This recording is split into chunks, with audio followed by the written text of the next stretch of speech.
क्या आपको पता है जब इंसान की मृत्यु होती है तब उसकी आत्मा शरीर छोड़ते समय रोती क्यों है? आत्मा आसानी से शरीर को क्यों नहीं छोड़ती? आत्मा को शरीर छोड़ते समय कितने कष्ट होते हैं? क्या आपको गरुड़ पुराण के इस भयानक रहस्य के बारे में पता है? अगर नहीं तो चलिए आज मैं आपको उस भयानक रहस्य के बारे में बताता हूं। जब किसी इंसान की मृत्यु होती है तो उसके घर के बाहर तुरंत भीड़ लग जाती है। दूर दूर से रिश्तेदार जमा हो जाते हैं, पड़ोसी इकट्ठे हो जाते हैं और घर का आंगन लोगों से भर जाता है। चारों तरफ रोना धोना मच जाता है। कुछ लोग सच में दुखी होते हैं तो कुछ सिर्फ रस्म अदायगी के लिए आंसू बहाते हैं और फिर तैयारियां शुरू हो जाती हैं उस अंतिम यात्रा की जो निकलती है शमशान घाट की तरफ। बांस की अर्थी बनाई जाती है, फूलों से सजाया जाता है और उस शरीर को सफेद कफन में लपेटकर उस पर लिटा दिया जाता है। राम नाम सत्य है, सत्य बोलो राम नाम सत्य है के नारे गूंजने लगते हैं जब वो अर्थी उठती है। और देखिए विडंबना उस शरीर को जिसे कल तक रेशम और मखमल के गद्दों पर भी नींद नहीं आती थी, जिसे एसी कमरे में भी गर्मी लगती थी, जिसे नर्म तकिए चाहिए थे सोने के लिए, आज उसी शरीर को मोटी मोटी लकड़ियों के ढेर पर बेरहमी से लिटा दिया जाता है, आग लगा दी जाती है। और जब वो शरीर धू धू करके जलने लगता है, जब लपटें उठने लगती हैं और चिता की गर्मी चारों तरफ फैलने लगती है, तो धीरे धीरे सारे रिश्तेदार, सारे दोस्त, सारे परिचित और यहां तक कि परिवार के करीबी सदस्य भी वहां से जाने लगते हैं।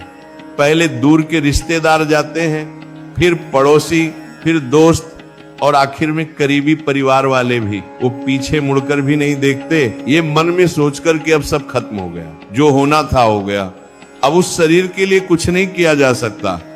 लेकिन क्या सच में सब खत्म हो गया है? क्या मौत के साथ कहानी समाप्त हो जाती है? नहीं, बिल्कुल नहीं। यहीं से, ठीक इसी पल से शुरू होता है वो भयानक, रोंगटे खड़े कर देने वाला और अविश्वसनीय सच, जिसके बारे में हमारे प्राचीन ग्रंथ गरुड़ पुराण के प्रेत खंड में अत्यंत विस्तार से वर्णन किया गया है। जब शमशान भूमि में मौजूद आखिरी आदमी भी वहां से चला जाता है, जब आसपास कोई इंसान नहीं बचता, जब चिता की धधकती आग धीरे धीरे बुझने लगती है और वहां सिर्फ गर्म राख का ढेर रह जाता है, जब चारों तरफ एक भयानक सन्नाटा छा जाता है जिसमें सिर्फ हवा की सरसराहट सुनाई देती है, तब भी वहां एक शख्स खड़ा रह जाता है।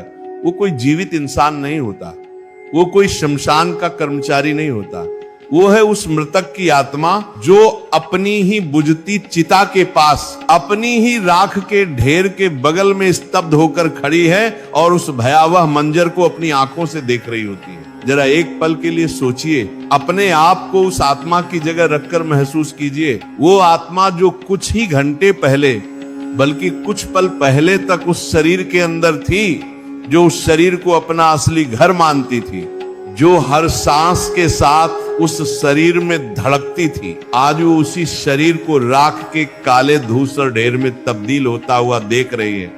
उसे विश्वास ही नहीं होता कि ये सब सच में हो रहा है। उसे लगता है जैसे कोई बुरा सपना है जिससे वो जागना चाहती है लेकिन जाग नहीं पा रही। वो सोचती है कि जिस शरीर को मैंने पूरी जिंदगी इतने प्यार से संवारा, सजाया, सुबह उठकर जिसे नहलाया, महंगे साबुन लगाए, खुशबूदार तेल मला, जिसे भूख लगने पर स्वादिष्ट खाना खिलाया, प्यास लगने पर शीतल जल पिलाया, ठंड लगने पर गर्म कपड़े पहनाए, धूप से बचाया, बारिश से बचाया, जिस चेहरे को रोज आईने में देखकर मुझे गुरूर होता था, जिन आंखों से मैं दुनिया देखती थी, जिन हाथों से मैं काम करती थी, वो सब अब सिर्फ एक मुट्ठी राख बनकर रह गया है। वो राख जो हवा के झोंके से उड़ रही है, जिसमें अब कोई पहचान नहीं बची, कोई सुंदरता नहीं बची, कुछ भी नहीं बचा। गरुड़ पुराण बड़ी स्पष्टता से कहता है कि दाह संस्कार के ठीक बाद का 1 घंटा, वो 60 मिनट का समय आत्मा के लिए सबसे अधिक कष्टदायी, सबसे ज्यादा डरावना, सबसे ज्यादा पीड़ादायक और सबसे अधिक भारी होता है। ये वो निर्णायक समय होता है जब आत्मा को पहली बार, एकदम पहली बार, यह गहरा एहसास होता है कि अब वो इस भौतिक संसार का इस ठोस दुनिया का हिस्सा नहीं रही। अब वो एक सूक्ष्म शरीर में है जिसे कोई देख नहीं सकता, कोई सुन नहीं सकता, कोई महसूस नहीं कर सकता। इस 1 घंटे में श्मशान की उस भयानक दिल दहला देने वाली खामोशी में, उस निर्जन और वीरान जगह पर आत्मा के साथ क्या क्या घटता है, उसे किस किस तरह के अनुभव होते हैं, उसे क्या क्या दिखाई देता है, उसे कौन कौन सी चीजें महसूस होती हैं, और सबसे बड़ा सवाल यह कि वो वहां से तुरंत यमलोक क्यों नहीं जाती, क्यों उसे उस भयावह जगह पर रुकना पड़ता है। सबसे पहले हमें उस स्थिति को गहराई से समझना होगा जब शरीर अग्नि में जल रहा होता है। हिंदू शास्त्रों और धर्म ग्रंथों के अनुसार जब तक शरीर पूरी तरह से पूर्णतः नहीं जल जाता, जब तक उसका एक एक अंग राख में नहीं बदल जाता, तब तक आत्मा के मन में एक गहरा मोह, एक आसक्ति, एक लगाव बना रहता है। उसे लगता है कि शायद मैं वापस इस शरीर में प्रवेश कर सकूं, शायद ये सब एक गलतफहमी है, शायद मैं फिर से जिंदा हो सकूं, फिर से सांस ले सकूं, फिर से चल सकूं, फिर से बोल सकूं। वो आत्मा बार बार बेचैनी से उस जलते हुए शरीर के पास जाती है, उसके चारों तरफ चक्कर लगाती है, उसे छूने की कोशिश करती है, लेकिन आग की भयंकर तपन, उसकी जलती लपटें और यमदूतों का अदृश्य पास, उनकी अदृश्य रस्सियां उसे उस शरीर में घुसने नहीं देती, वापस धकेल देती हैं। वो असहाय होकर देखती हैं कि कैसे उसकी त्वचा काली होकर जल रही है, कैसे उसकी हड्डियां तपकर चटकने की आवाजें कर रही, कैसे उसका पूरा शरीर विकृत होता जा रहा है। यह दृश्य उसके लिए किसी प्रलय से, किसी महाविनाश से कम नहीं होता। यह उसकी अपनी आंखों के सामने घटित होने वाला सबसे भयानक अनुभव है। और फिर आता है वो सबसे दर्दनाक, सबसे पीड़ादायक पल, जिसे कपाल क्रिया कहते हैं। जब घर का कोई सदस्य, अक्सर बेटा या कोई पुरुष सदस्य, बांस के लंबे डंडे से जोर से जलते हुए शव के सिर के हिस्से पर प्रहार करता है और सिर की खोपड़ी को फोड़ देता है ताकि अंदर की गर्मी बाहर निकल सके। यह दृश्य देखने में जितना भयानक और विचलित करने वाला है, आत्मा के लिए ये उससे कहीं ज्यादा, 1000 गुना ज्यादा पीड़ादायक होता है। गरुड़ पुराण में विस्तार से वर्णन है कि जैसे ही कपाल फटता है, एक जोरदार धमाका होता है, एक विस्फोट जैसी आवाज गूंजती है जो सिर्फ और सिर्फ उस आत्मा को सुनाई देती है। ये वो निर्णायक, वो अंतिम पल है जब आत्मा का शरीर से आखिरी बंधन, आखिरी डोर, आखिरी नाता टूट जाता है। जो पतली सी डोर अभी तक जुड़ी हुई थी वो भी कट जाती है। उसे एकदम साफ समझ आ जाता है कि अब वापसी का कोई भी रास्ता नहीं बचा, ये दरवाजा हमेशा हमेशा के लिए बंद हो चुका है, अब कोई उम्मीद नहीं बची।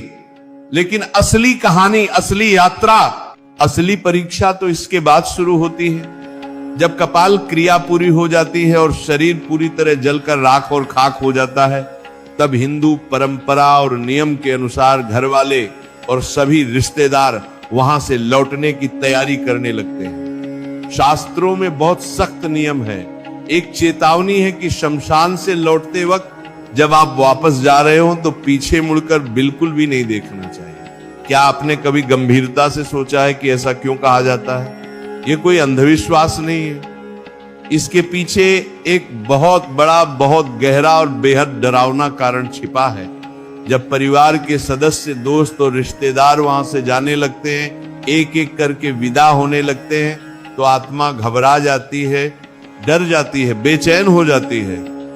उसके मन में तूफान उठने लगता है। उसे समझ नहीं आता कि ये लोग मेरे अपने लोग मुझे इस सुनसान, इस वीरान, इस डरावनी और भयानक जगह पर बिल्कुल अकेला छोड़कर कहां जा रहे हैं, क्यों जा रहे हैं। वो पूरी ताकत से चिल्लाती है, जोर जोर से आवाज देती है कि रुको रुको, मुझे भी साथ ले चलो, मैं भी तुम्हारे साथ घर चलूंगा, मुझे यहां अकेला मत छोड़ो, मैं यहां अकेला नहीं रह सकता, मुझे बहुत डर लग रहा है, मुझे बहुत अकेलापन महसूस हो रहा है। लेकिन उसकी आवाज, उसकी चीख, उसकी पुकार किसी को सुनाई नहीं देती। क्योंकि अब वो आवाज हवा में गूंजने वाली सामान्य ध्वनि नहीं है, बल्कि एक सूक्ष्म कंपन है, एक आध्यात्मिक आवृत्ति है जो सिर्फ सूक्ष्म जगत में सुनाई देती है। वो आत्मा निराश होकर बेचैनी से दौड़ती है, अपने बेटे को पकड़ने की बेताब कोशिश करती है, अपनी पत्नी अपने पति को जोर जोर से आवाज देती है, उनके कंधे पकड़ने की कोशिश करती है, उनके कपड़ों को खींचने की कोशिश करती है। लेकिन त्रासदी यह है कि उसका हाथ जो अब सूक्ष्म है उनके भौतिक शरीर के आर पार निकल जाता है। जैसे हवा में हाथ घुमाया हो, वो किसी को छू नहीं सकती, किसी को रोक नहीं सकती, किसी का ध्यान अपनी तरफ आकर्षित नहीं कर सकती। ये असहायता, ये लाचारी उसे अंदर तक तोड़ देती है। और जब वो आत्मा ये दृश्य देखती है कि उसके अपने ही लोग, वो लोग जिनके लिए उसने पूरी जिंदगी पाप किया, झूठ बोला, बेईमानी की, दिन रात एक करके कड़ी मेहनत से पैसा कमाया, अपनी नींद हराम की, अपनी सेहत की परवाह नहीं की, अपने सिद्धांतों से समझौता किया, वो आज उसे इस अनजान डरावनी जगह पर राख के ढेर के पास अकेला, बिल्कुल अकेला छोड़कर चुपचाप चले जा रहे हैं। तब उसे जीवन का सबसे बड़ा धोखा, सबसे बड़ी ठगी महसूस होती है। उसे गहराई से समझ आने लगता है कि इस दुनिया का कोई भी रिश्ता, चाहे वो खून का हो या प्यार का, कोई भी इंसान आखिर तक साथ नहीं देता। अंतिम यात्रा में कोई साथ नहीं जाता। सब मतलब के साथी थे, स्वार्थ के साथी थे। जब तक शरीर था, जब तक पैसा था, जब तक ताकत थी, तब तक सब साथ थे।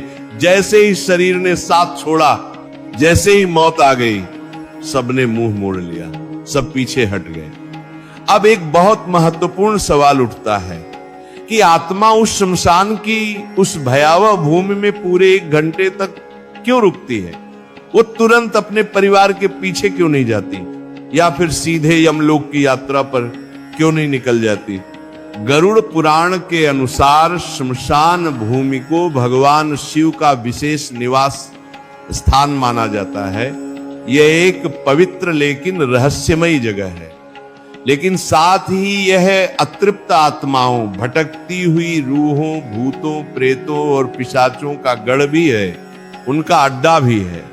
जब कोई ताजा मृत्यु होती है तो उस नई आत्मा के चारों तरफ एक सुरक्षा कवच, एक अदृश्य ढाल होती है जो उसे कुछ समय के लिए, थोड़े समय के लिए शमशान में मौजूद नकारात्मक शक्तियों से, बुरी ताकतों से बचाती है।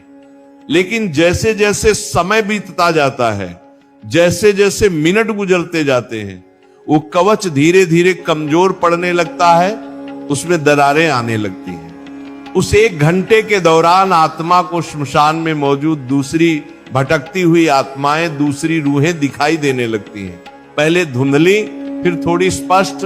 उसे अजीब अजीब तरह की कानों को छेदने वाली डरावनी आवाजें सुनाई देने लगती हैं, कराहने की आवाजें, चीखने की आवाजें, रोने की आवाजें।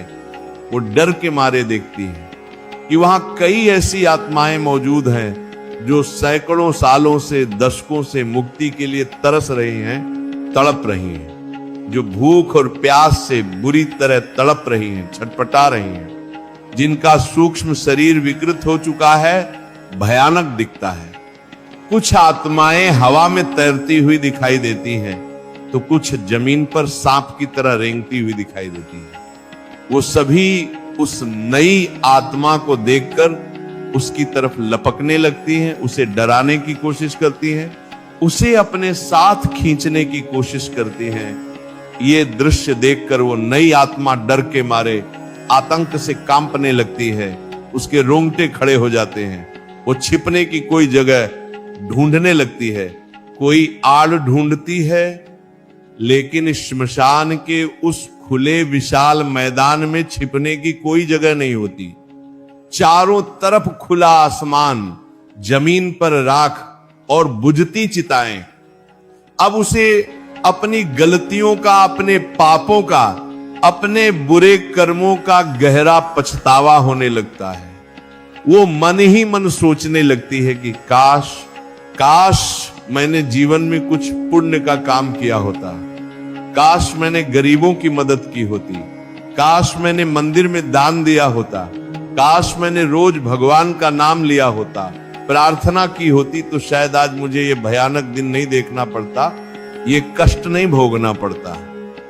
गरुड़ पुराण में स्पष्ट लिखा है कि उस 1 घंटे में आत्मा को यमदूत जानबूझकर तुरंत नहीं पकड़ते, वो उसे छोड़ देते हैं, उसे अकेला छोड़ देते हैं, ताकि वो अपनी आंखों से स्पष्ट रूप से देख सके, अनुभव कर सके कि जिस शरीर पर और जिस भौतिक संसार पर, जिस धन दौलत पर उसे इतना घमंड था, इतना अहंकार था, उसकी असली औकात, असली हैसियत क्या है? यह शमशान में बिताया गया समय वैराग्य का, विरक्ति का महत्वपूर्ण क्षण होता है। यह आत्मा को यह गहरा एहसास दिलाने के लिए होता है कि तूने क्या खोया है और क्या पाया है, तूने सारी जिंदगी क्या किया और अब तेरे पास बचा क्या है। इसलिए उसे वहां रुकना पड़ता है, इंतजार करना पड़ता है। उस दौरान आत्मा को एक बहुत ही विचित्र, असामान्य अनुभव होता है। उसे समय का कोई सही ज्ञान नहीं रहता, समय का बोध खत्म हो जाता है। जो हमारे लिए पृथ्वी पर सिर्फ 1 घंटा है, 60 मिनट है, वो उस आत्मा के लिए कई कई दिनों के बराबर, यहां तक कि महीनों के बराबर लगता है। उस अकेलेपन में, उस भयानक सन्नाटे में, उस निर्जन वातावरण में उसे अपने पूरे जीवन की रील दिखाई देने लगती है। गरुड़ पुराण इसे जीवन समीक्षा या लाइफ रिव्यू कहता है। छोटे बच्चे के रूप में जन्म से लेकर जवानी तक, और जवानी से लेकर बुढ़ापे तक, और बुढ़ापे से लेकर मृत्यु तक उसने जो भी कर्म किया, अच्छा हो या बुरा, चाहे वो बंद कमरे में चुपके से किया हो या सबके सामने खुलकर किया हो, सब कुछ, हर एक घटना, हर एक पल उसकी आंखों के सामने सिनेमा की तरह तैरने लगता है, चलने लगता है। उसने किस किस का दिल दुखाया था, किस किस को तकलीफ पहुंचाई थी, किस किस का हक मारा था, किस किस का पैसा हड़पा था, किस किस को धोखा दिया था, किससे झूठ बोला था, किसके साथ बेईमानी की थी, वो सब कुछ विस्तार से उसे याद आने लगता है, दिखाई देने लगता है। और सबसे बड़ी, सबसे महत्वपूर्ण बात यह है कि उसे यह भी स्पष्ट दिखाई देता है कि उसके उन कर्मों का, उसके उन कामों का दूसरे लोगों पर, दूसरे जीवों पर क्या गहरा असर पड़ा था। अगर उसने किसी गरीब मजदूर की मेहनत की कमाई मारी थी, उसका पैसा नहीं दिया था, तो उसे अब उस गरीब के छोटे छोटे भूखे बच्चे रोते हुए दिखाई देते हैं। अगर उसने किसी बेजुबान जानवर को पत्थर मारा था, लाठी से पीटा था, तो उसे उस जानवर का दर्द, उसकी पीड़ा महसूस होती है। ये मानसिक पीड़ा, यह आत्मिक कष्ट किसी भी शारीरिक पीड़ा से कई गुना, 1000 गुना ज्यादा भयंकर होती है। आत्मा जोर जोर से चीखती है, बिलख बिलख कर रोती है, अपने किए पर पछताती है, लेकिन वहां उस निर्जन शमशान में उसके आंसू पोंछने वाला कोई नहीं होता, उसे सांत्वना देने वाला कोई नहीं होता। वहां सिर्फ ठंडी हवा की सनसनाहट होती है और दूर कहीं से कुत्तों के रोने की, उनके चीखने की डरावनी आवाज आती है। ये वो समय है, वो पल है जब इंसान को अपनी असलियत का पता चलता है, अपनी सच्चाई का एहसास होता है। उसे समझ आता है कि जिन पद, प्रतिष्ठा, शोहरत और पैसों का उसे इतना घमंड था, इतना गुरूर था, वो सब चीजें तो शमशान के मुख्य गेट के बाहर ही छूट गई, रह गई। शमशान के अंदर तो सिर्फ वो और उसके अच्छे बुरे कर्म ही आए हैं, बाकी सब कुछ बाहर ही रह गया। शमशान की उस भूमि पर अकेला खड़ा होकर, बेसहारा खड़ा होकर आत्मा देखती रहती है कि उसके शरीर की राख अब धीरे धीरे ठंडी होती जा रही है। वो उस राख को छूने की, उसे महसूस करने की व्यर्थ कोशिश करती है। उसे याद आता है कि इसी शरीर पर मैं महंगे ब्रांडेड कपड़े पहनती थी, सोने चांदी के आभूषण पहनती थी, इस शरीर को महंगे इत्र से खुशबूदार बनाती थी, इसे सजाने संवारने में घंटों बिताती थी। लेकिन आज वही शरीर राख बनकर हवा में उड़ रहा है और कोई इसे समेटने वाला भी नहीं है, कोई इसकी परवाह करने वाला नहीं है। ये शून्यता, ये खालीपन उसे अंदर तक तोड़ देती है, उसे बिखेर देती है। लेकिन कहानी, ये रोंगटे खड़े करने वाली कहानी यहीं खत्म नहीं होती। जब वो एक लंबा घंटा बीत जाता है और परिवार वाले रिश्तेदार शमशान से निकलकर घर की तरफ काफी आगे निकल चुके होते हैं, तब आत्मा का मोह, उसका लगाव फिर से जोर से जागता है, उभरता है। वो फिर से डरने लगती है, घबराने लगती है और बेचैनी से भागते हुए अपने परिवार के पीछे जाती है। वह देखती है कि उसके बेटे, भाई और अन्य रिश्तेदार आपस में बातें करते हुए, सामान्य बातें करते हुए वापस जा रहे हैं।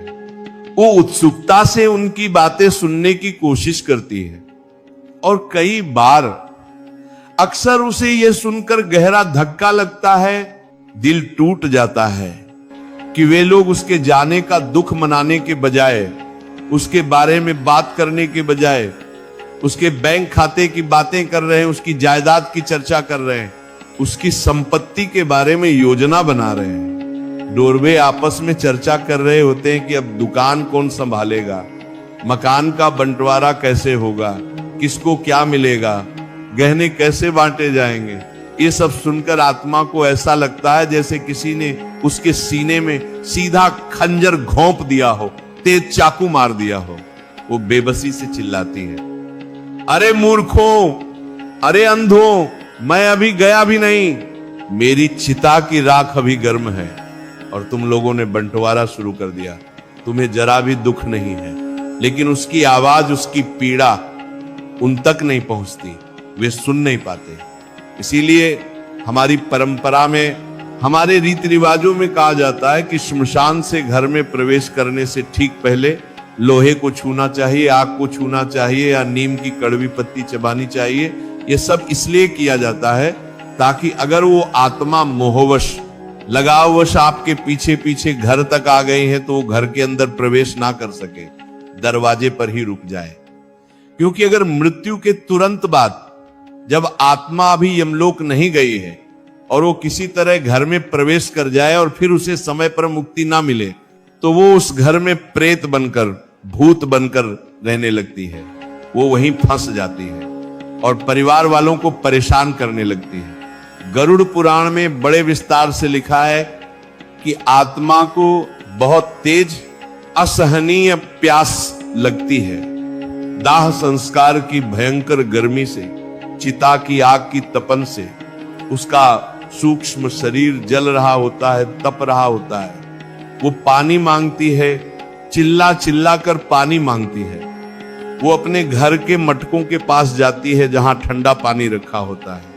वो अपने रिश्तेदारों के पास जाती है जो गिलास में पानी पी रहे होते हैं। लेकिन त्रासदी यह है कि वो पानी पी नहीं सकती, एक बूंद भी नहीं पी सकती। उसकी गर्दन, जिसे गरुड़ पुराण में सुई की नोक जितना पतला बताया गया है, इतनी पतली, इतनी सकरी हो जाती है कि वो पानी की एक बूंद भी निगल नहीं पाती। ये कष्ट है, ये सजा है उसके मोह की, उसकी आसक्ति की, जो उसने पूरा जीवन भर पाली थी, बढ़ाई थी। इसी तरह उसे भूख भी लगती है, तेज भूख। वो अपने घर की रसोई में जाती है जहां उसका मनपसंद खाना बनता था, जहां की खुशबू वो पहचानती है। लेकिन वो उस खाने को खा नहीं सकती, एक ग्रास भी नहीं खा सकती। वो सिर्फ उसकी खुशबू ले सकती है, बस महसूस कर सकती है। ये बेबसी या असमर्थता उसे तोड़ कर रख देती है, उसे पागल बनाने लगती है। जब वो 1 घंटे के बाद जब आत्मा किसी तरह अपने घर पहुंच जाती है तो वो वहां का नजारा देखती है। वो देखती है कि लोग उसकी फोटो पर सफेद कपड़ा डालकर माला चढ़ा रहे हैं, अगरबत्ती जला रहे हैं। कुछ लोग सच में उसके जाने का दुख मना रहे हैं, रो रहे हैं। तो वहीं कुछ लोग एक कोने में बैठकर उसकी संपत्ति की, उसके पैसे की, उसके घर की और बंटवारे की बातें कर रहे हैं, योजनाएं बना रहे हैं। ये सब देखकर आत्मा को बहुत गहरा आघात लगता है। उसे ये कड़वा सच समझ आता है कि मेरे जाने के बाद भी दुनिया बिल्कुल वैसी ही चल रही है जैसे पहले चलती थी। किसी के रुकने से, किसी के मरने से कुछ नहीं रुकता, सब चलता रहता है। जिन पैसों के लिए जिन रुपयों के लिए उसने अपने भाई से लड़ाई की थी, झगड़ा किया था, जिन गहनों के लिए, जिन जमीन जायदाद के लिए उसने दूसरों का दिल दुखाया था, उनका हक मारा था, आज वो सब चीजें यहीं पड़ी रह गई हैं, धरी रह गई हैं, और वो खाली हाथ, नंगा और बिल्कुल बेबस, असहाय खड़ा है, कुछ नहीं ले जा सका। उसे अपने ही घर में, जहां उसने जिंदगी बिताई, बेगानापन महसूस होने लगता है। वो अपनी ही पसंदीदा कुर्सी पर बैठना चाहता है, जहां वो रोज बैठता था, लेकिन बैठ नहीं पाता। उसका शरीर कुर्सी के आर पार निकल जाता है। वो अपने छोटे बच्चों के सिर पर प्यार से हाथ रखना चाहता है, उन्हें आशीर्वाद देना चाहता है, लेकिन रख नहीं पाता। वो अपनी पत्नी को या अपने पति को रोते हुए देखता है और उसे चुप कराने की, उसे दिलासा देने की कोशिश करता है, लेकिन वो उसे महसूस नहीं कर पाती, उसकी मौजूदगी भांप नहीं पाती। ये पूर्ण असमर्थता, ये लाचारी आत्मा को मानसिक रूप से पागल कर देती है। वो बार बार दीवार से टकराती है, इस उम्मीद में कि शायद कोई उसे महसूस कर ले। आईने के सामने जाकर खुद को देखने की कोशिश करती है, लेकिन आईने में कोई प्रतिबिंब नहीं बनता, वहां कुछ दिखाई नहीं देता। गरुड़ पुराण ये भी विस्तार से बताता है कि मृत्यु के बाद आत्मा की याददाश्त, जिसे हम स्मृति कहते हैं, अचानक बहुत तेज, बहुत शार्प हो जाती है। उसे अपने छोटे बचपन से लेकर बुढ़ापे तक का एक एक पल, एक एक घटना क्रिस्टल क्लियर याद आने लगता है। उसने कब किस दिन किससे झूठ बोला था, कब किस गरीब को सताया था, ठगा था, कब किस बेजुबान जानवर को बेवजह मारा था, पीटा था। उसे सब कुछ बिल्कुल साफ साफ एक फिल्म की तरह दिखाई देने लगता है। उस वक्त उसे जो पछतावा होता है, जो गिल्ट होता है, उसकी आग चिता की भौतिक आग से भी कहीं ज्यादा तेज, कहीं ज्यादा जलाने वाली होती है। वो चीखती है, गिड़गिड़ाती है, हे भगवान, हे ईश्वर, मुझे बस एक मौका और दे दो, सिर्फ एक मौका। मुझे वापस धरती पर भेज दो, मुझे दोबारा जीवन दे दो। मैं वादा करता हूं, मैं सब कुछ ठीक कर दूंगा, सब ठीक कर दूंगा। मैं खूब दान करूंगा, मैं रोज पूजा करूंगा, मैं अच्छा इंसान बनूंगा। लेकिन नियति का, प्रकृति का, समय का पहिया कभी उल्टा नहीं घूमता, पीछे नहीं जाता। जो हो गया सो हो गया, अब पछताने से कुछ नहीं होता। उसी समय आत्मा को यमदूतों का असली वास्तविक रूप दिखाई देने लगता है। जो यमदूत पहले उसे सिर्फ धुंधली परछाई जैसे, काली छाया जैसे लग रहे थे, अब वो धीरे धीरे स्पष्ट होने लगते हैं, साफ दिखाई देने लगते हैं। पापी आत्मा के लिए उनका रूप अत्यंत भयानक, बेहद डरावना होता है। उनकी आंखें लाल अंगारों जैसी जलती हुई होती हैं, बाल बिखरे हुए, उलझे हुए होते हैं, दांत लंबे लंबे बाहर निकले हुए होते हैं, और हाथ में काला पाश, काली रस्सी होती है। वे आपस में कर्कश आवाज में बात करते हैं, इस पापी को किस नरक में ले जाना है, इसने कौन कौन से पाप किए हैं, इसके लिए कौन सी सजा तय है। उनकी ये बातें सुनकर आत्मा थर थर थर थर कांपने लगती है, डर से उसका बुरा हाल हो जाता है। लेकिन जो पुण्यात्मा होती है, जिसने पूरे जीवन भर ईमानदारी से धर्म का पालन किया होता है, सच्चाई से जीवन जिया होता है, अच्छे कर्म किए होते हैं, उसे वो यमदूत सौम्य, शांत और सुंदर दिखाई देते हैं। वे उससे सम्मान और आदर से बात करते हैं और उसे सांत्वना देते हैं, ढांढस बंधाते हैं कि घबराओ नहीं, तुम्हारे अच्छे कर्मों का फल तुम्हें मिलेगा। ये सब हमारे कर्मों का ही प्रतिबिंब है, हमारे कर्मों का ही परिणाम है। जैसा हम करते हैं, जैसा हम बोते हैं, वैसा ही हमें अंत में काटना पड़ता है, वैसा ही दिखाई देता है। ये पूरा 1 घंटा जो आत्मा पहले श्मशान की भूमि में और फिर अपने घर के दरवाजे पर, अपने घर के अंदर बिताती है, ये उसे ये गहराई से समझने के लिए पर्याप्त होता है, काफी होता है कि जीवन का असली उद्देश्य क्या था, जीवन का वास्तविक अर्थ क्या है। हम सब पूरी जिंदगी भागते ही रहते हैं, दौड़ते ही रहते हैं, पैसा कमाने के लिए, ज्यादा से ज्यादा धन इकट्ठा करने के लिए, नाम कमाने के लिए, शोहरत पाने के लिए, बड़ा आलीशान घर बनाने के लिए, महंगी गाड़ी खरीदने के लिए। इस दौड़ में हम अपने रिश्तों को दांव पर लगा देते हैं, बलिदान कर देते हैं, अपनी नैतिकता को भूल जाते हैं, अपने सिद्धांतों से समझौता कर लेते हैं। लेकिन अंत में, उस अंतिम 1 घंटे में जब हम अकेले खड़े होते हैं, हमारे पास सिर्फ और सिर्फ हमारे कर्म होते हैं, बस वही साथ जाते हैं।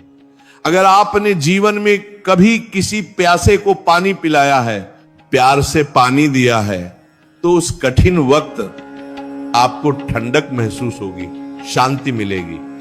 अगर आपने किसी नंगे को, किसी जरूरतमंद को कपड़ा दिया है, तो उस वक्त आपको सुरक्षा का एहसास महसूस होगा। लेकिन अगर आपने जीवन भर सिर्फ छीना है, लूटा है, सिर्फ बटोरा है, जमा किया है, कभी किसी को कुछ दिया नहीं, तो उस वक्त आपको सिर्फ तड़प मिलेगी, सिर्फ पछतावा मिलेगा, सिर्फ कष्ट मिलेगा। गरुड़ पुराण का ये पवित्र ज्ञान, ये गहरी शिक्षा हमें डराने के लिए नहीं है, आतंकित करने के लिए नहीं है, ये हमें जगाने के लिए है, होश में लाने के लिए है। ये हमें स्पष्ट रूप से बताता है कि जिस मौत से हम इतना डरते हैं, जिसके नाम से हम कांपते हैं, वह तो आनी ही है, वो निश्चित है। और जब वो आएगी, जब वो पल आएगा, तो उस समय हमारे बैंक में जमा करोड़ों रुपए, हमारी महंगी यूनिवर्सिटी की डिग्रियां, हमारे सोशल मीडिया पर लाखों फॉलोअर्स, हमारी शोहरत कुछ भी काम नहीं आएंगे, कोई काम नहीं आएगा। उस 1 घंटे में जब हम अपनी ही राख को, अपने ही जले हुए शरीर को देख रहे होंगे, जब हम उस भयानक सच्चाई का सामना कर रहे होंगे, तब हमें सुकून, हमें शांति, हमें संतोष सिर्फ इस एक बात से मिलेगी कि हमने अपने जीवन में किसी का भला किया था, किसी की मदद की थी, किसी को खुशी दी थी। इसीलिए हमारे प्राचीन शास्त्रों में हमारे ऋषि मुनियों ने बार बार कहा है, समझाया है कि जब तक शरीर में प्राण हैं, जब तक सांसें चल रही हैं, जब तक दिल धड़क रहा है, तब तक शुभ कर्म कर लो, अच्छे काम कर लो, गरीबों की मदद करो, जरूरतमंदों की सहायता करो, दान करो, सेवा करो, परोपकार करो। और सबसे जरूरी, सबसे महत्वपूर्ण, रोज भगवान का नाम लो, उनका स्मरण करो, प्रार्थना करो। क्योंकि गरुड़ पुराण में भगवान विष्णु स्वयं बड़ी स्पष्टता से कहते हैं कि जो व्यक्ति मेरे नाम का नियमित रूप से जप करता है, जो मुझे याद करता है, जो भक्ति भाव से मेरी पूजा करता है, उसे मृत्यु के बाद यमदूत नहीं बल्कि मेरे दिव्य पार्षद, मेरे सुंदर सेवक लेने आते हैं। उसे शमशान की उस भयानक गर्मी और उस दर्दनाक अकेलेपन का सामना नहीं करना पड़ता, बल्कि उसे एक दिव्य सुंदर विमान में, एक स्वर्गीय रथ में आराम से बैठाकर सीधे बैकुंठ धाम ले जाया जाता है। उसकी यात्रा सुखद होती है, शांतिपूर्ण होती है। श्मशान में उस 1 घंटे के दौरान आत्मा को कई और भी विचित्र, असामान्य अनुभव होते हैं।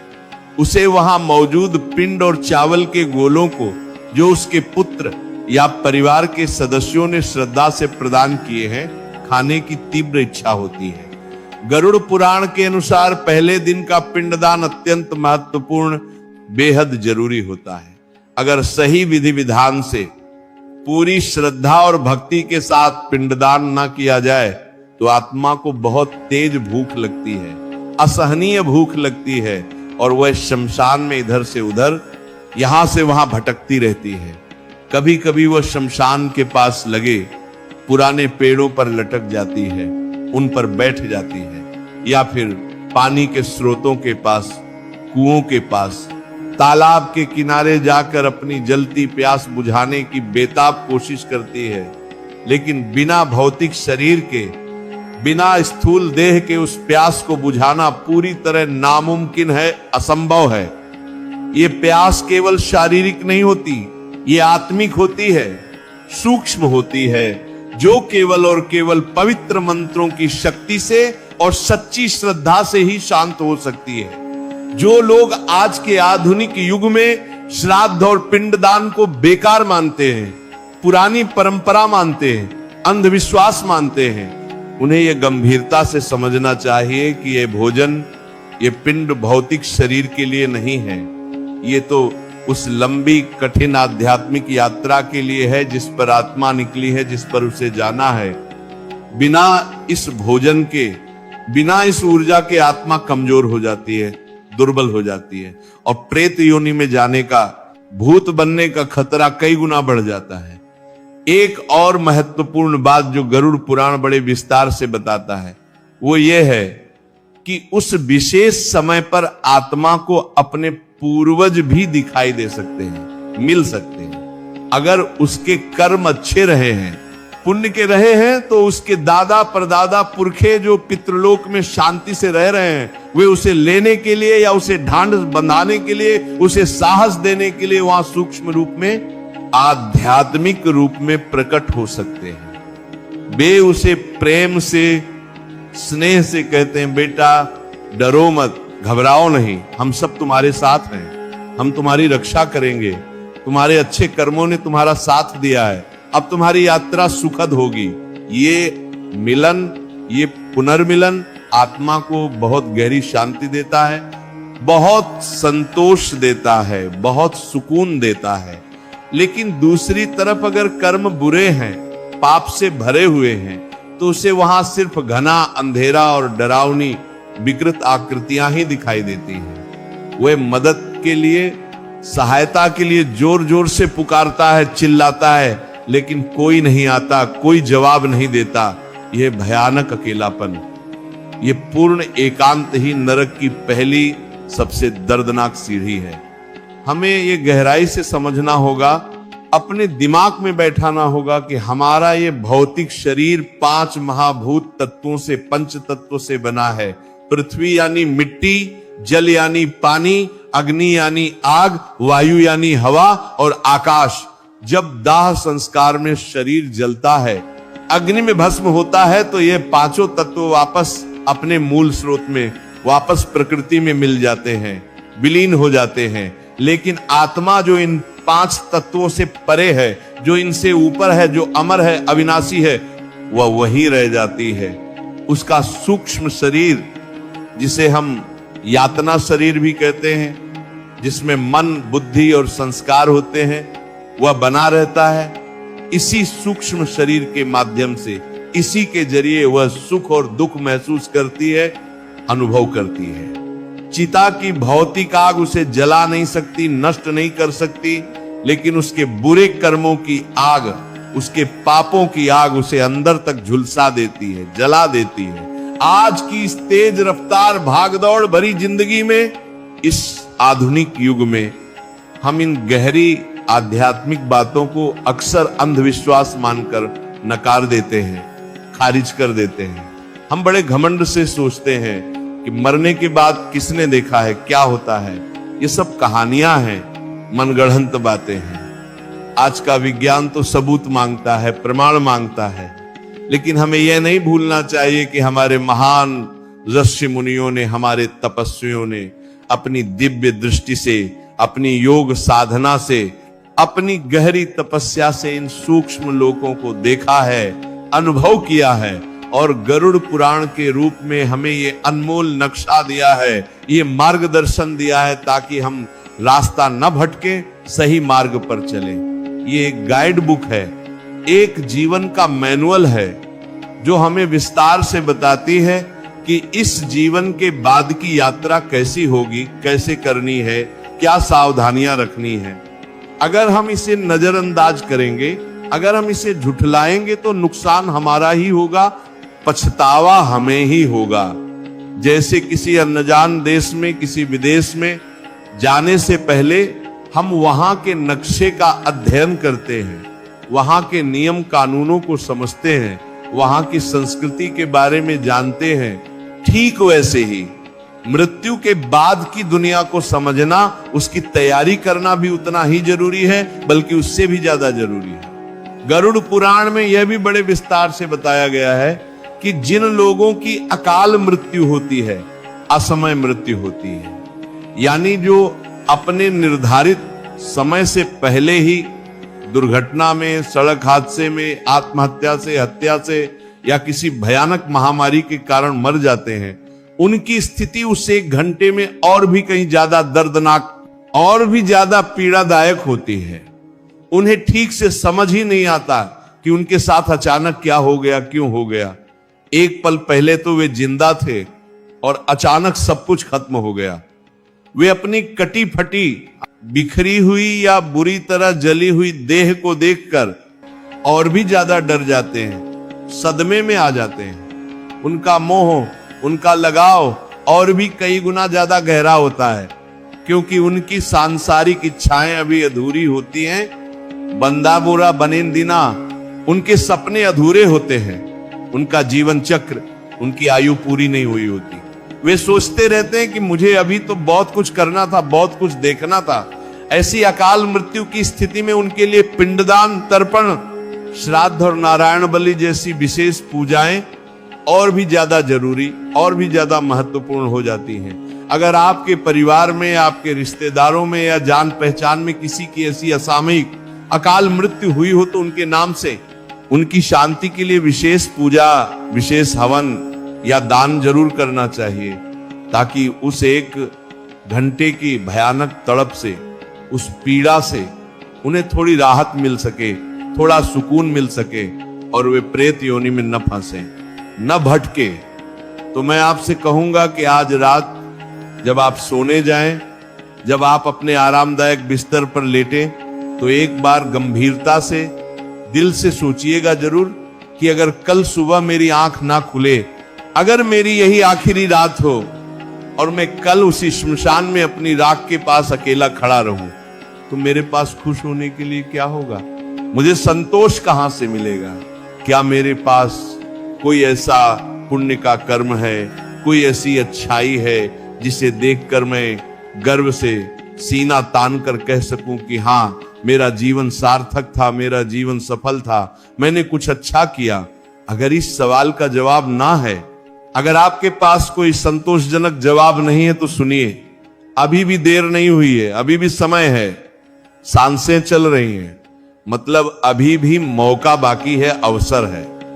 आज से ही, अभी इसी पल से अपने जीवन की दिशा बदल दीजिए, अपना रास्ता बदल दीजिए। दिल में बैठी नफरत को छोड़िए, बदले की भावना छोड़िए और प्रेम बांटिए, दया बांटिए, लालच छोड़िए, लोभ छोड़िए और खुले दिल से दान कीजिए, सेवा कीजिए।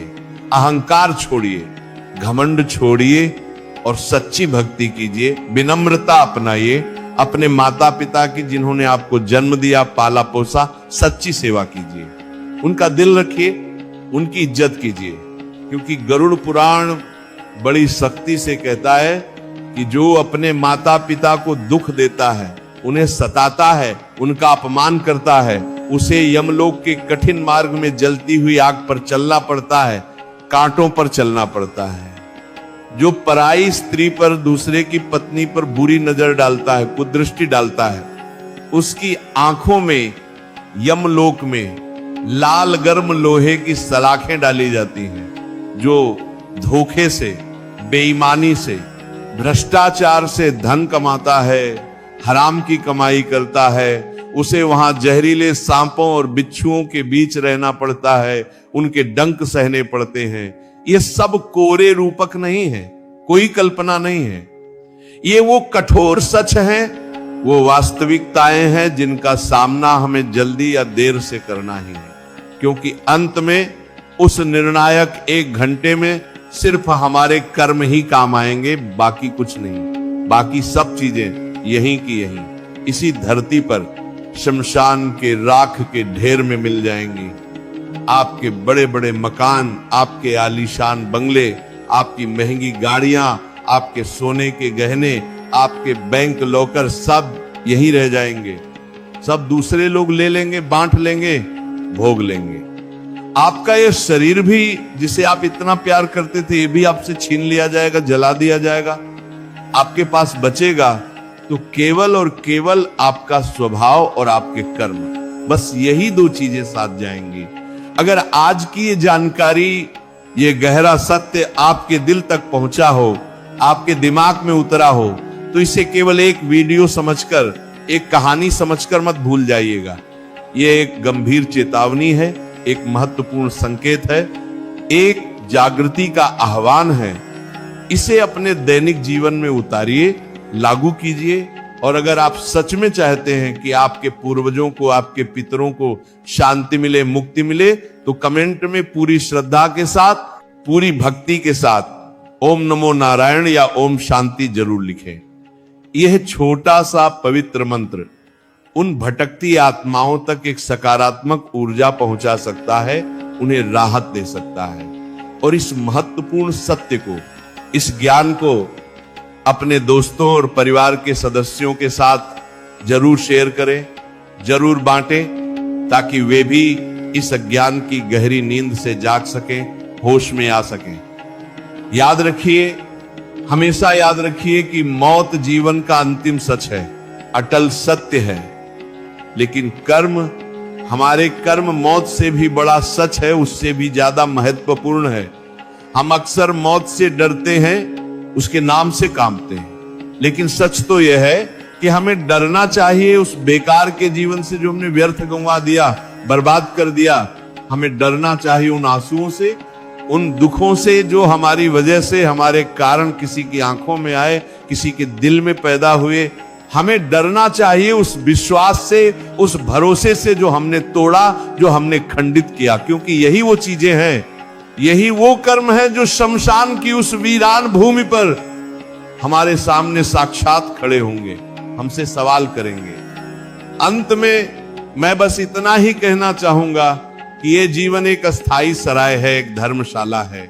हम सब यहां मुसाफिर हैं। हमारे तरान मां अंतनी में उनका मंथाबत्रम यात्री है।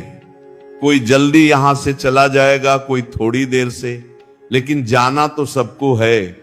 जाना तो सबको एक दिन उसी शमशान की, उसी भूमि में है, उसी राख में, उसी मिट्टी में मिलना है। तो क्यों ना हम इस छोटे से सफर को, इस अनमोल जीवन को इतना सुंदर, इतना खूबसूरत, इतना अर्थपूर्ण बनाएं कि जब हम जाएं तो लोग हमारे लिए प्रेम से रोएं, हमें याद करें, ना कि हमारी बुराई करें। हमें कोसें क्यों ना हम इतने पुण्य के काम करें, इतनी अच्छाइयां कमा लें कि जब हम उस शमशान में अकेले खड़े हों, जब वो कठिन घड़ी आए, तो हमें डर ना लगे, घबराहट ना हो, बल्कि हमारे मन में एक गहरा संतोष हो, एक शांति हो कि हां, मैंने अपना जीवन सही तरीके से जिया, ईमानदारी से जिया, प्रेम से जिया। और जब यमदूत आए, जब वो हमें ले जाने आए, तो हम बिना किसी डर के, बिना किसी पछतावे के, मुस्कुराते हुए शांति से उनके साथ चल पड़े, एक नई यात्रा की ओर, एक बेहतर यात्रा की ओर, मुक्ति की ओर। और इस गहन विचार उत्तेजक वीडियो को देखने के बाद शायद आपके मन में कई सवाल उठे होंगे, कई विचार आए होंगे, शायद आपको थोड़ा डर भी लगा होगा, घबराहट भी हुई होगी। लेकिन सच कहूं तो ये डर अच्छा है, सकारात्मक है, ये डर लाभदायक है। अगर ये आपको गलत काम करने से रोकता है, पाप करने से बचाता है, ये डर एक रक्षक की तरह है, एक सुरक्षा कवच की तरह है, जो आपको नैतिक पतन के रास्ते पर जाने से बचाता है। अब ये को नैतिक पतन की तरह है, आपको सही मार्ग पर रखता है। तो इस डर को अपनाइए, इस ज्ञान को अपने जीवन में उतारिए और एक सार्थक पवित्र जीवन जिए। यही गरुड़ पुराण का असली संदेश है, यही हमारे पूर्वजों की सच्ची शिक्षा है। ऐसे ही रोज प्रवचन सुनने के लिए चैनल को सब्सक्राइब करें। बोलो राधे राधे।